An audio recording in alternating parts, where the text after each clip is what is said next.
Socionics is a pseudoscience that studies how people perceive and interact with each other. It is based on the theory of psychological types developed by Carl Jung and focuses on how different personality types interact and communicate with one another. Socionics identifies 16 different personality types, each of which is characterized by its own unique set of traits and characteristics. These personality types are known as the sociotypes, and they are represented by a series of three letters that represent different aspects of the personality, like ILI, SEI, and EII. We will discuss further into the video what these letters stand for. One of the key concepts in socionics is the idea of intertype relationships, which refers to the way in which different sociotypes interact with one another. Socionics suggests that certain personality types are more compatible with one another, while others may have difficulty getting along. So why is understanding socionics important? Well, understanding the personality types of ourselves and others can help us communicate more effectively, build stronger relationships, and navigate the complexities of social interactions. Plus, it's interesting. Now you might be wondering, all of this sounds a little too familiar to another system of personality you might be familiar with, MBTI. Although there are some similarities between socionics and MBTI, there are major differences that set the two apart.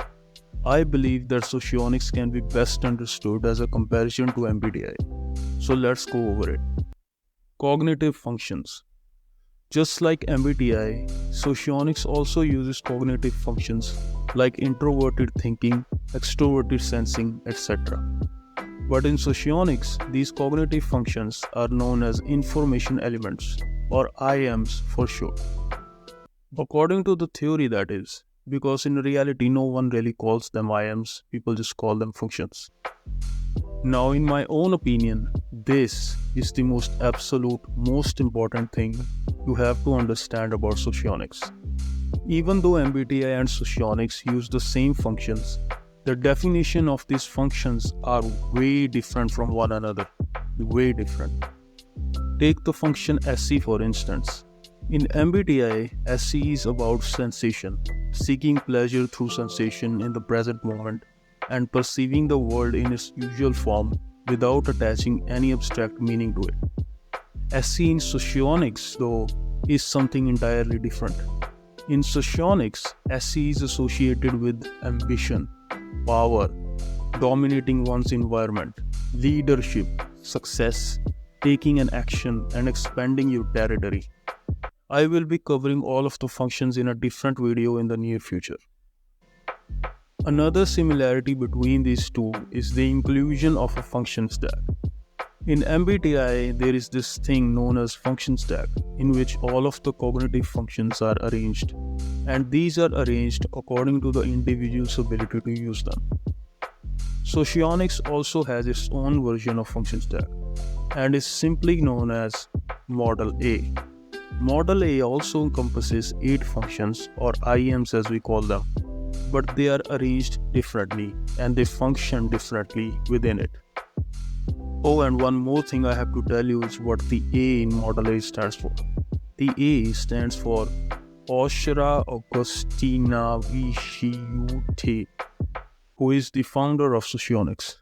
I probably fucked that name up, but okay. Now let's study what these 3 letters in type codenames stand for.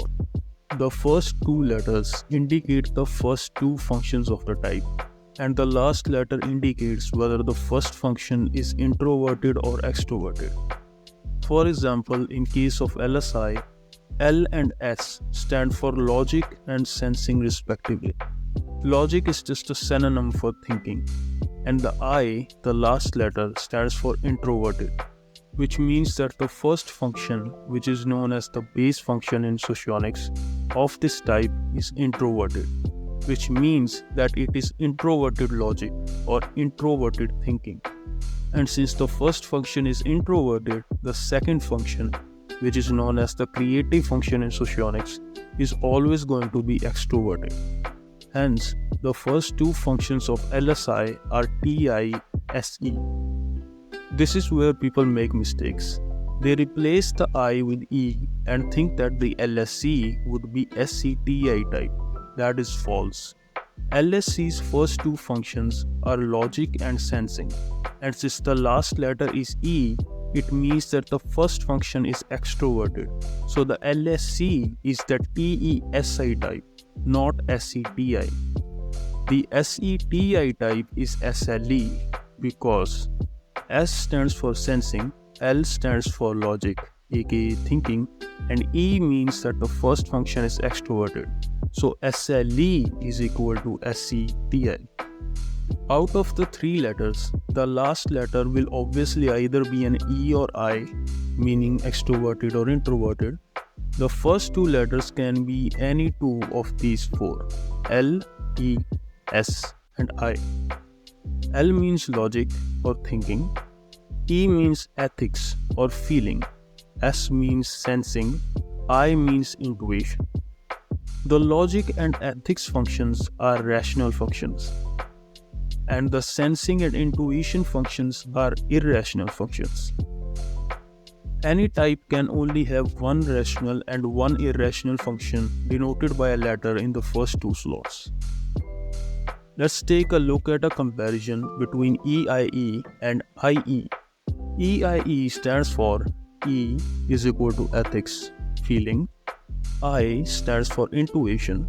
E means the first function is extroverted feeling. So EIE is FENI type. IEE on the other hand stands for intuition, ethics, and E in the end means that the first function is extroverted intuition.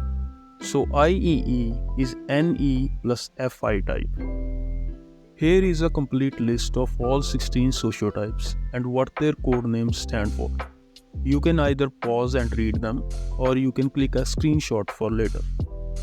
Before I end the video, I want to talk about one more concept of socionics in brief: quadras. Quadras are a very popular topic in the socionics community. How I like to define quadras is that they are basically like houses. Like in Hogwarts, there are 4 houses: Gryffindor, Slytherin, Hufflepuff, and Ravenclaw. Each house consists of various individuals with distinct personalities, but they all share a similar attitude and worldview. Quadras in socionics are exactly the same. Quadras are just a grouping system. There are 4 quadras in total, and each quadra includes 4 sociotypes. The 4 types of each quadra, although are different from one another, they share very similar perspectives and preferences. A type that falls under the same quadra as you will be easier to get to know and form a relationship with. Lastly, let's do a quick recap of everything we have learned from this video. We discussed what socionics is, its definition and origin. We discussed similarities and differences between MBTI and socionics, what information elements or IEMs are, the model A, what the letters in type code names stand for, and a general idea of quadras. I hope you learned something today. Goodbye and touch grass. Thank you.